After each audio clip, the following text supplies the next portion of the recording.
I want to thank you guys for joining me today. I'm really excited about my next guest, Tab. She is here today to give us some insight about being our own healthcare advocate. And in lieu of what we're dealing with the global pandemic and things of that nature, I think it's really important for us to kind of have this topic of discussion, especially now because we have family members that we care for, or even in her case, it was her own care that she had to be an advocate for. So she has a great story that can really shed some light on some things that we could be doing to be proactive in our own health care.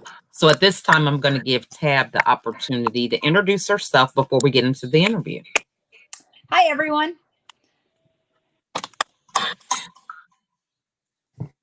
All right.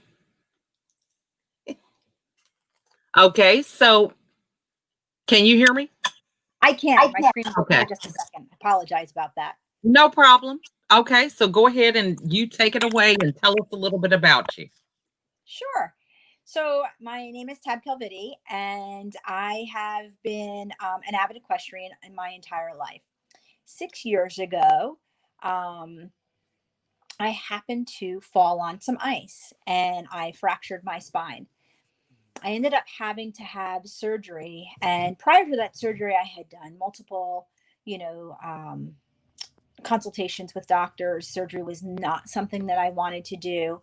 And when it became necessary to take that step, I thought I had asked all of the right questions. And I ended up going in through the surgery, ended up having 4 surgeries on my spine and being left in a position where my spine was not fixed. I was worse than when I originally went in. And I had to face having another surgery in an attempt to fix my spine and prevent me from being paralyzed. What I learned as I went through this journey in medical care is that so often we go into it and we think we're asking all of the right questions when we're going in for surgery, but we're really not. And doctors are not always really honest with us about some of the things that we're going to face, or some of those things are going to happen in the surgery. There's an assumed position of trust there. And in my particular case, I had gone to a medical practice that is now shut down. And a lot of patients are coming forward with their stories about what was done to them in their surgeries. And in this journey of searching this out further and looking for ways to make practices like this more accountable, there are several things that I encountered. And one of the things that I encountered was that as medical practices are corporatizing, they are beholden to what that bottom sales dollar is. And that bottom sales dollar is it's their lifeblood. So patients that come in are subjected to maybe extra procedures, maybe all of these minor inconveniences that equate add to that bottom dollar. They're not necessarily things that should be done. And some of these things could be done, but that line gets blurred. And what I also learned is that a lot of doctors have a contract. So they come into that medical practice with a contract. And some of those contracts in these corporate facilities state that the doctors must meet certain sales quota or criteria. Mm-hmm. And one of the things that I have been asking is, how can a doctor perform ethically as a medical professional advocating for his patients when he's beholden to a contract that requires him to meet a sales quota? And I believe that when we do that with medical professionals, we then blur the line of ethics and morals, and it becomes impossible for a doctor to give the right and proper care to their patients when they're only concerned about what the end outcome of that contract is. And to have you understand a little further, some of these contracts literally will give a bonus for meeting those sales criteria. And then Mm. some of those contracts have a penalty. So it means that if the doctor doesn't meet those criteria, they have a salary penalty for not meeting them. Wow. And it's not very publicly known among patients, but among doctors, it is known. Mm. And so when I'm talking to people about what I went through in my own spinal journey and what it took to go get that reconstructive surgery, I Mhm. became aware that we had to advocate for ourselves so much more. And we had to start asking questions to our doctors and our practices that maybe we wouldn't normally think of asking. And when we're going into surgery, if we're having that option where it's presented to us and we have to look at it, are we asking all of the questions that we actually need to, that's going to ensure the best outcome for us as a patient, as medical care has shifted into that managed care? And managed care is not about you getting well. Managed care is about managing your medical conditions over the course of your lifetime, which adds to a bottom sales line dollar. There's no Mm. incentive to get you better if Right. you are worth more money by keeping you where you're at, or trying to let those symptoms develop further. And that's I really see. what it ultimately ends up at. And I think patients need to start advocating more in their care by asking, all right, maybe I have this condition, or maybe I have this going on, but what can I do differently to change that outcome, rather than just automatically assuming that I have this condition and it's automatically going to get worse, or this is what it's going to be, and I'm just going to keep going forward till that happens. I think that if we as patients take a little more responsibility in our care and in directing our physicians in what we really expect out of it, that they in turn will have the ability to kind of step up to the plate a little bit more and help their patients achieve that. And if you have a doctor who's not willing to do that and they're out there, don't go to that doctor. Mhm. And I Mhm. think it's time that patients really step up and they start talking to each other in a manner that lets this conversation come about a little more freely, and say, you know what, this doctor isn't really concerned about my outcome, or they have an opinion about my health care that affects my entire life. And I firmly, firmly believe that for all of us out there, that if you go to a doctor, regardless of what their personal belief is, they Mhm. should not be implying or putting that on you in your life or in your medical care. I think that the two are separate and they should remain separate.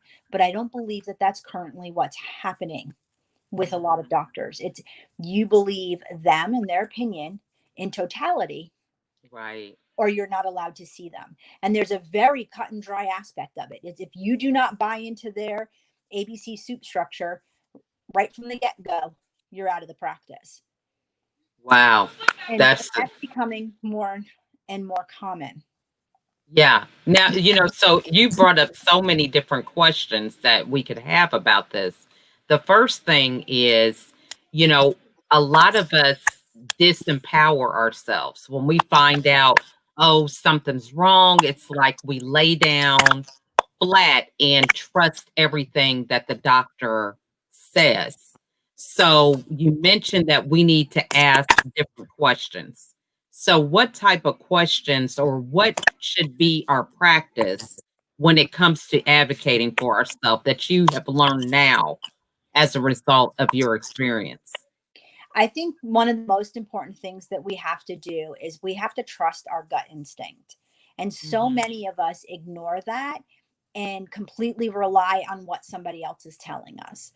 And when Mhm. we do that, we are disempowering ourselves and our ability to make decisions about what's best for our body. And I think all of us can agree that our bodies tell us things that we should listen to. And when we don't listen to, they get worse. And but we have this habit of mentally saying, ah, no, no, no, that's not it. I'm just going to push this off to the side. And meanwhile, our bodies keeps knocking at the door saying, hey, I need you to listen to me. So I think listening to our gut instinct is going to become so crucial. And then the other thing that I think is we have to stop believing everything that one person tells us. And we have to start saying, you know what, I need to look into this a little bit more and I need to make some decisions for myself. I think the barrier that was there 30, 40, 50 years ago that said, always trust your doctor and believe everything he says has significantly shifted. And it's unfortunate. But right now, I think that it's more important that we do a little bit more research on our own.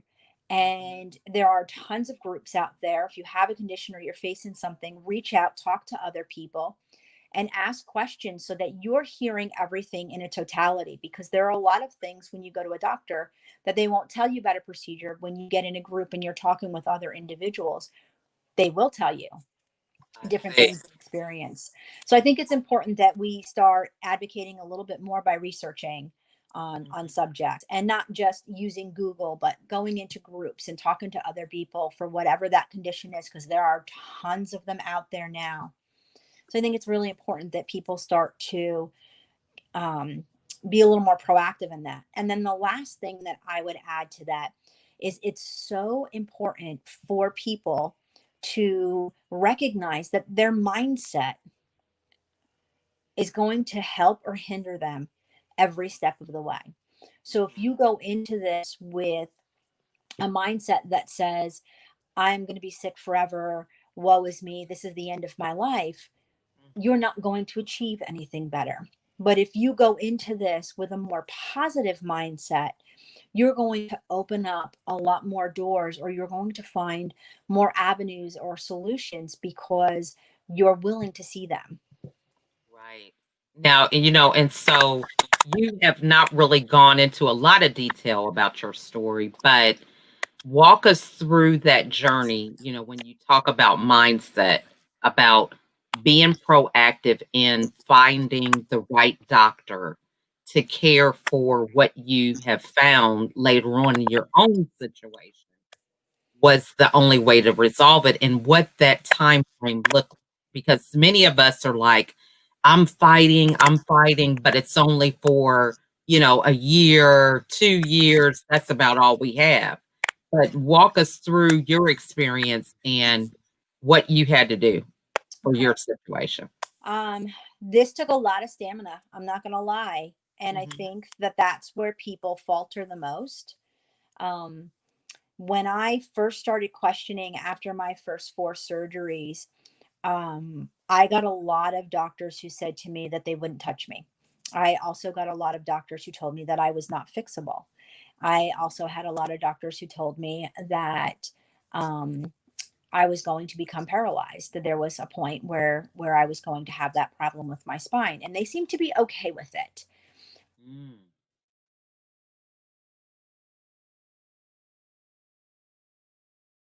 Looks like we lost her for a few minutes. Hold on, Okay. am I back? Can No, you hear me? I can hear you, but we don't see you. I don't know why. My camera is on and my mic is on.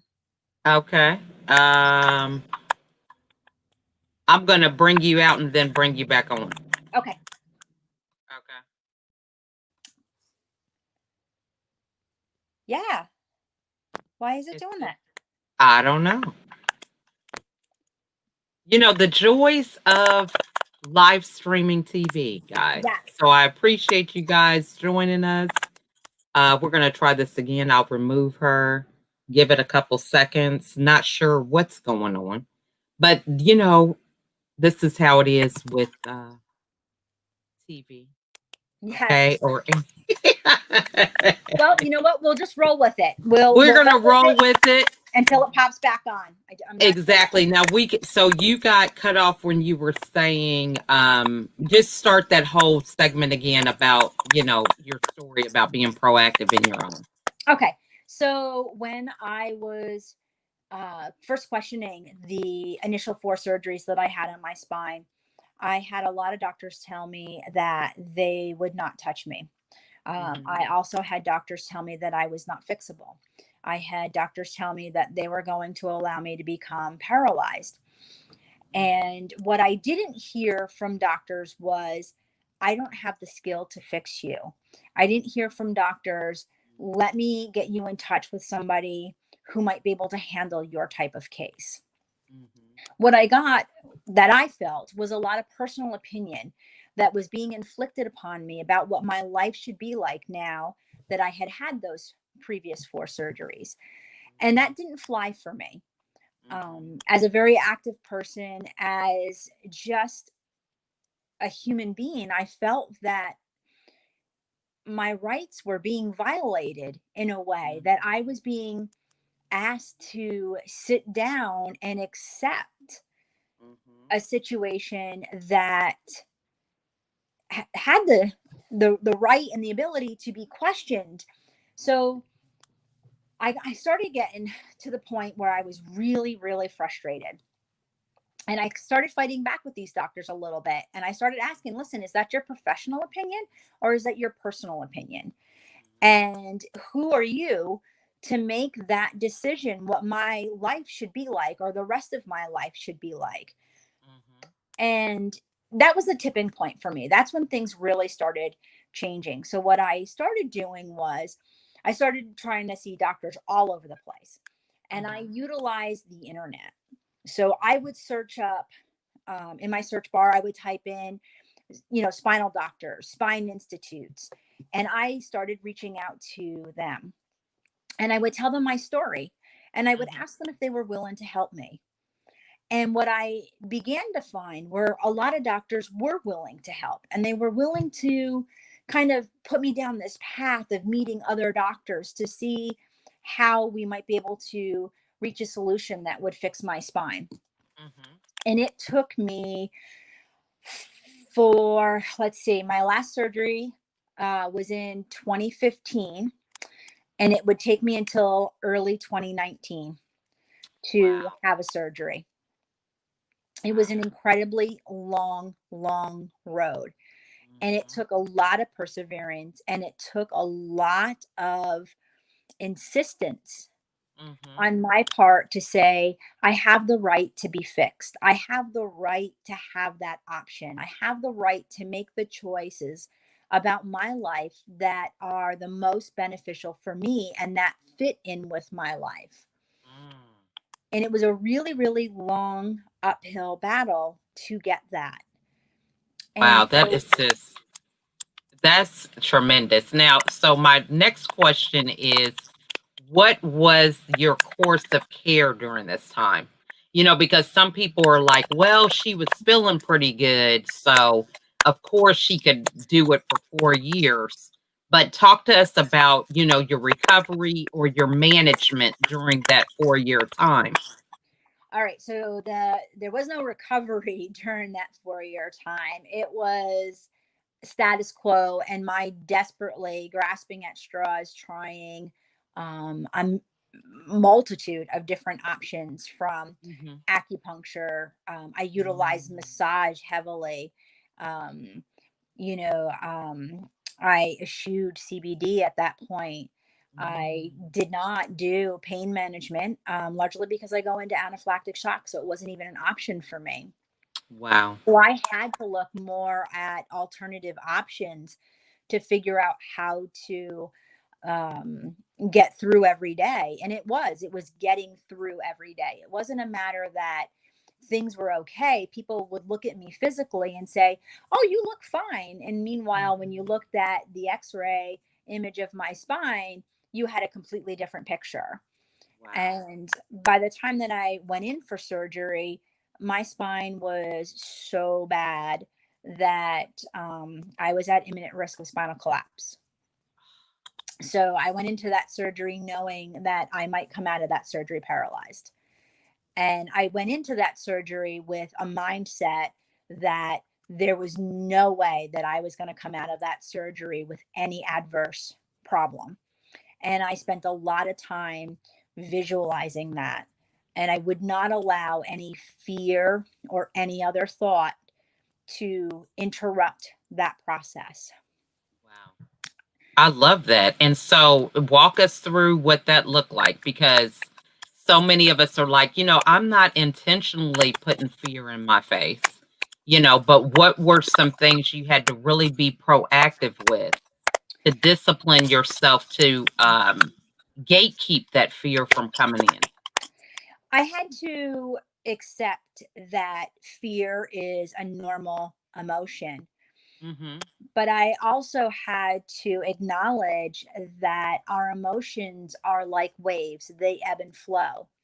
So I Mhm. had to learn to take the moments where that fear was up to distract myself with something else, or just roll with it and let it go, but not hold on to it. And I think that's a key aspect. So many times we have an emotion like fear and we decide to grab on and hold it and keep it longer than it's meant to be.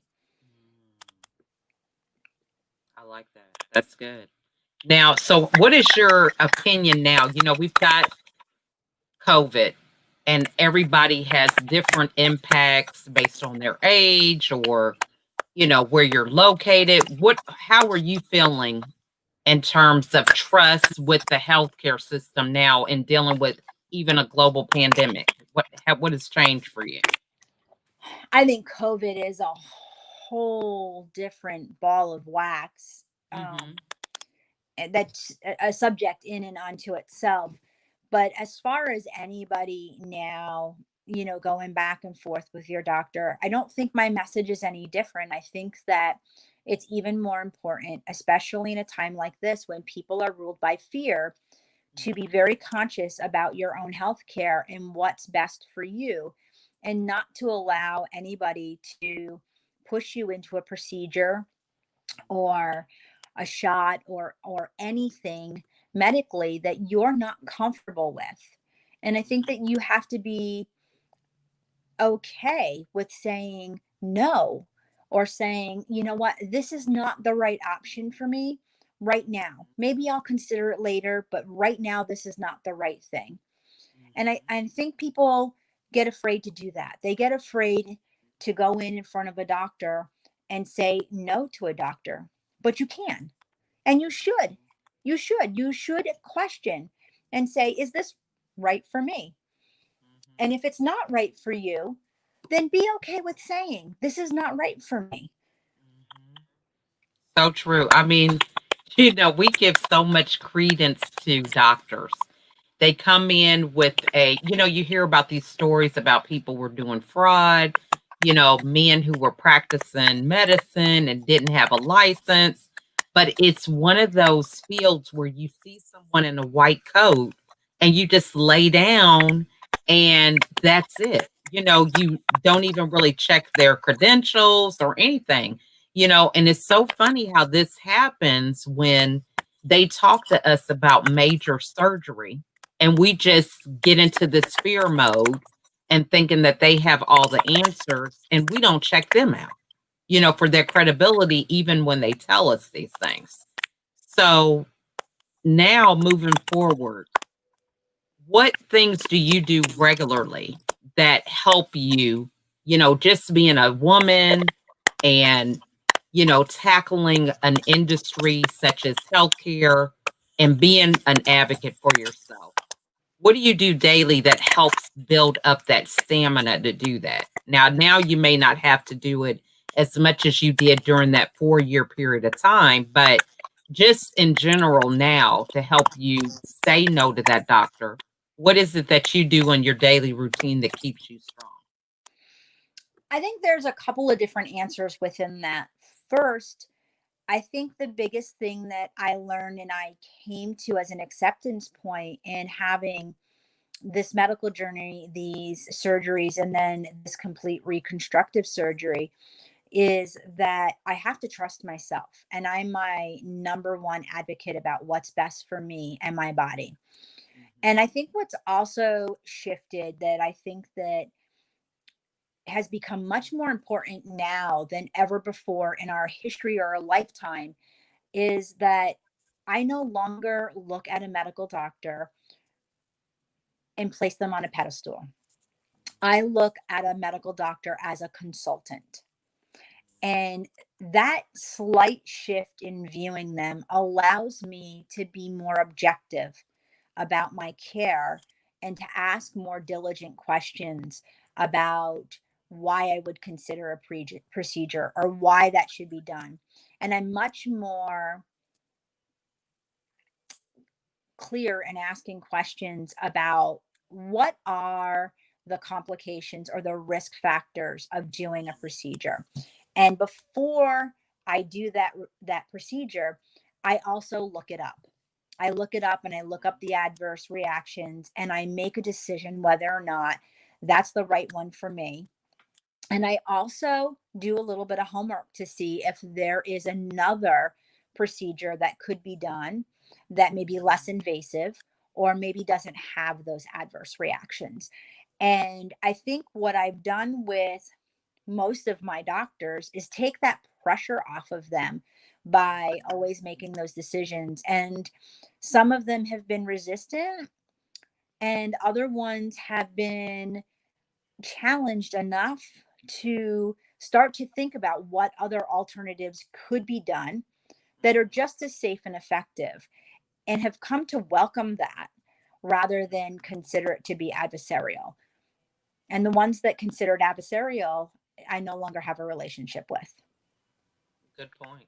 Yeah. Now, so for somebody who is in that space where they're having that gut feeling that something's not quite right, how do you advise them to move forward in doing that research? Where were some of the ways that you did that? Because for some people, that's a foreign language, moving forward in healthcare and knowing where to look, who to talk to, that type of thing. So what would you recommend? Okay, so if you are having a medical issue that you have a gut feeling something else is going on, or that your care could be different, or you're being told that your outcome is going to be one thing, but your gut is telling you that it should be something else, Mhm. I suggest that you reach out in groups on that particular subject, and you start talking with other people and you ask a ton of questions. And I think the other thing that becomes important is that you utilize the internet to do a little bit of homework on it. And then the last thing, which is the one that people balk at the most, is you're going to have to take the time and start meeting some other doctors. And when you go meet those doctors, you're going to have to ask them questions about what could be different.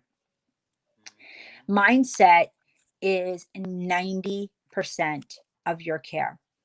And if you give in to that mindset of negativity or victim, or it's only going to be in a negative way, that's the outcome you're going to have. So I Mhm. think that it's really important that you do that homework. And if you're really jutting up against an indecision with regard to your medical care, then, you know, I'm going to tell you another way that I went through getting help.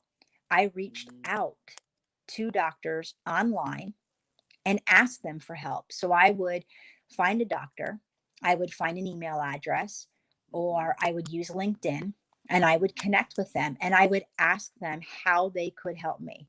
Who did they know that might be able to review my case and give me assistance? And it was like opening doors. I was so surprised at how many people were willing to help me find that answer that I was looking for. And Mhm. so while it took some work, Mhm. it wasn't awful work. It was a great way to reaffirm my faith in the medical profession by reaching out and finding other doctors through these alternative means. And we all have them, whether it's Facebook, it's LinkedIn, or you Mhm. just do that information on the internet. Although it is harder to find an email address on the internet, reach out to them and ask them how they might help you. You would be surprised at how many people do take their time to help patients find a better course of healthcare. That's good. Yeah. And that is so empowering because a lot of people want to move forward in a positive way, but they just don't know what to do. And You don't know what you don't know. So you can be in that situation and something you're saying resonates with them, and this gives them the clarity of know how to move forward. So this has just been great. Now, what is the best way for people to get a hold of you if they have questions on their own? Their situation may be a little different, but just as someone as another resource who could kind of talk to them about their. Absolutely. They could reach out to me on Facebook Instant Messenger. They could reach out to me on LinkedIn. Those Mhm. are the two biggest places that I am on frequently and check my messages. Mhm. And I'd be happy to talk with anyone about their medical journey or what they're facing, or um, how they might be able to go about advocating for themselves better. Awesome. And what final words would you like to leave with everybody today? I'd like to tell people that no matter what condition that you are told that you may have, it's not the end of the world. It's not set in stone, and that you are capable of changing the course of your health care if you are willing to do the research and you're willing to put the work in. Awesome. Well said. Well, we just want to thank you so much for your time, Tab, and thank you for being transparent about your story. Oh, thank And not sure what's going on with StreamYard, but we definitely will have you back, So we may have some people that want a part two for what it is that you've expressed. So we just thank you again for your input and your wise words. oh, thank you so much for having me on the show. I'd love to be back again. Awesome. Well, you have a wonderful weekend, okay? You too. Take care. All right. We just want to thank Tab for coming on. I mean, that is quite a story. I mean, her perseverance and stamina, it's amazing. When we think about our life experiences, sometimes when we hear our story in the mouths of other people, it's when we realize, man, that's a superpower. That's a superpower to be able to have that stamina for 4 years, to know something wasn't right and not give up on yourself. So I hope you guys were encouraged with this message, and I encourage you to reach out to Tab. Again, she's on Facebook, LinkedIn. You are the best person to advocate for yourself. And if you don't do it, who is? We have to be our own heroes. So we want to thank her again for her testimony and just her wise insight about healthcare. And you guys, thanks again for watching. Have a wonderful weekend. Bye.